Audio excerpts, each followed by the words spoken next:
കീരമ്പാറ പഞ്ചായത്തിൽ LDF തെരഞ്ഞെടുപ്പ് convention നടത്തി. CPM ജില്ലാ സെക്രട്ടേറിയറ്റ് അംഗം R. അനിൽകുമാർ ഉദ്ഘാടനം ചെയ്തു.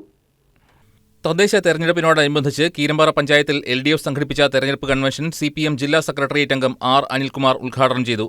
ഗ്രാമപഞ്ചായത്ത് ആദ്യഘട്ടത്തിലുണ്ടായി, ജില്ലാ പഞ്ചായത്ത് ഉണ്ടായി, അതോടൊപ്പം തന്നെ നമുക്ക് MLA ഉണ്ടായി. ഈ ഘട്ടത്തിൽ നമുക്ക് കീരമ്പാറ പഞ്ചായത്തിൽ നല്ല നിലയിൽ വികസന പ്രവർത്തനങ്ങൾ എത്തിക്കാൻ കഴിഞ്ഞു. എന്നുവെച്ചാൽ കൂട്ടായി ആലോചിച്ച് ഇത്തരത്തിലുള്ള പ്രവർത്തനങ്ങളിലേക്ക് നീങ്ങാൻ കഴിഞ്ഞിരുന്നു.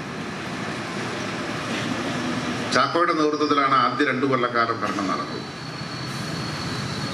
ചാക്കോയുടെ നേതൃത്വത്തിൽ ഭരണം നടക്കുമ്പോൾ അതിനകത്തുള്ള ചില മെമ്പർമാർ ഇത്തവണയും മത്സരിക്കുന്നുണ്ട്,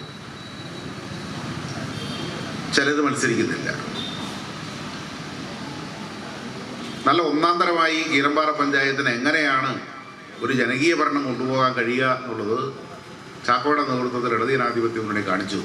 PN നാരായണൻ നായർ അധ്യക്ഷത വഹിച്ചു. LDF നേതാക്കളായ PT Benny, KK Dani, Sabu Varghese, MS Sasi, Sunny Puthussery, AK Kochukuru തുടങ്ങിയവർ സംസാരിച്ചു. കൺവെൻഷനിൽ കീരമ്പാറ പഞ്ചായത്തിൽ LDF മത്സരിക്കുന്ന 14 വാർഡുകളിലെയും സ്ഥാനാർത്ഥി പട്ടിക ഔദ്യോഗികമായി പുറത്തുവിട്ടു.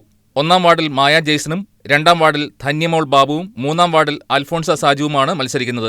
ഷിബി ജെയ്സൺ 4-ാം വാർഡിലും സന്ധ്യ ബിജു 5-ാം വാർഡിലും മനോജ് മത്തായി 6-ാം വാർഡിലും മത്സരിക്കും. 7-ാം വാർഡിൽ ജോമോൻ കുര്യനും 8-ാം വാർഡിൽ ശരണ്യ ശരത്തുമാണ് മത്സരിക്കുന്നത്. 9-ാം വാർഡിൽ മുൻ പഞ്ചായത്ത് പ്രസിഡന്റ് VC ചാക്കോയാണ് LDF സ്ഥാനാർത്ഥി. 10-ാം വാർഡിൽ രവി MM, 11-ാം വാർഡിൽ ലിസി ജോസ്, 12-ാം വാർഡിൽ പോൾ വർഗീസ്, 13-ാം വാർഡിൽ ജെയിൻ മേരി ജോസ്, 14-ാം വാർഡിൽ ജിജോ ആന്റണി എന്നിവരാണ് LDFന് വേണ്ടി മത്സരരംഗത്ത് ഇറങ്ങുക. News desk KCV news.